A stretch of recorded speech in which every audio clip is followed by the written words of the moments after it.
Hi, friends. Well, Happy New Year. As I think most of you know by now, two big things happening for Bex and I next year.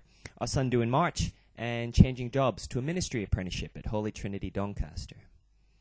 Now, this journey for us began about a year and a half ago. After leaving our old church, it was almost like a chance to start a new life. So we began searching, same way all of us do in one way or another. It's that search for significance, to be filled. You know what I mean? Like finding a purpose, a sense of belonging, identity, community, that kind of thing. Now, looking over this past year and a bit, I reckon we were living the Aussie dream. We started a home in a middle-class suburb with our middle-class cars and middle-class jobs. Even our two dogs are middle-class Labradors. I was my own boss, so I could pick flexible hours. Not working myself to the bone, but having enough for an overseas holiday, that kind of thing. It was all those sort of things that your parents wish for you. And we had time to be on sports teams, catch up with friends, take the dogs to the park on the weekend, go on snow trips, even take my car to the track, all the cool stuff.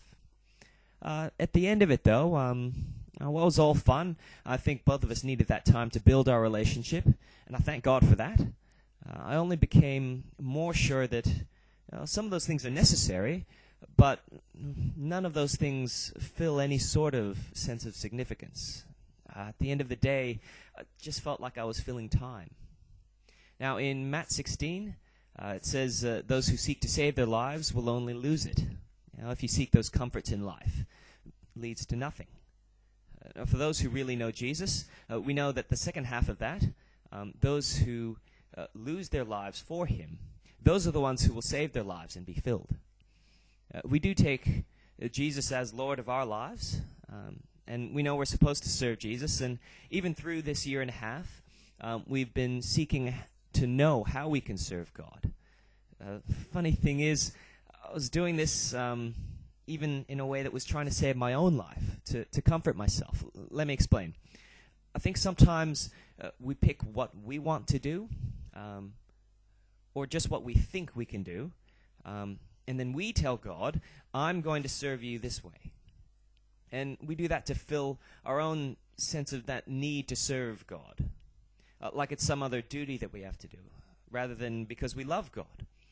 Maybe you felt this way before as well. After a year of searching, actively talking to literally dozens of people, as many people as I could find, going to training events, meeting with godly men, praying, and I mean really praying, I finally understood a little bit more about God's grace. And I was filled by that. I was comforted by that. I learned I needed to stop trying to fill my own life, and then doing things that others might want me to do, or doing things that just make me happy, even in acts of service in church. It's a bit of a mind bender, I know, but once we've understood that, then we can be obedient to God, and not before. And that's when it gets good. And I was encouraged to be obedient to God, to talk to him, to read his word, the simple things first, the foundation for everything else. With that as my foundation, I found the call to serve even more strongly. So, the end of Luke 12 talks about to whom much is given, much is expected. And I've always known that much is expected. But it was different this time. I wasn't trying to fill myself or do what I thought I should do. It was out of obedience to God. And God has blessed us so much. Now, Matt 25 talks about the talents that God's given us, and that we must invest those talents. Now, the way that we use God's gifts, it's different for all of us, but for us, knowing Jesus, knowing God, given the opportunity for this apprenticeship, we can't but help invest those talents in full-time ministry. And you might ask, why now, though? With a child on the way, business is just starting to bring returns. Luke 14 talks about hating your family, yourself, to follow him. Now, I never really understood that until now. Surely I must hate my wife and my child to be putting them through all of this. But really, it's now, or maybe 20, 30 years' time, to take this year to explore full-time ministry It could lead to another 4 years of study and then lead to full-time paid ministry. We've got this small window right now before our family hits school age to get this foundation laid. Now, I've tried to make 20-year plans in the past, and seriously, I have, but twice before, and they all kind of fell apart. So I'm not planning ahead that far. For this next year, if we can remain faithful to God, holding godly character, bearing fruit, and just live in obedience to Him, we'll see where that takes us.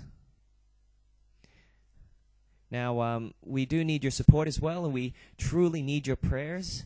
And if you'd like to know how you can support us more as well, there's a prayer letter that we have. You can even YouTube Matt Ooi, MTS Support Raising. So yeah, we're even on YouTube now. But that's all for future references. If just for now, though, again, Happy New Year, and may God's peace fill you.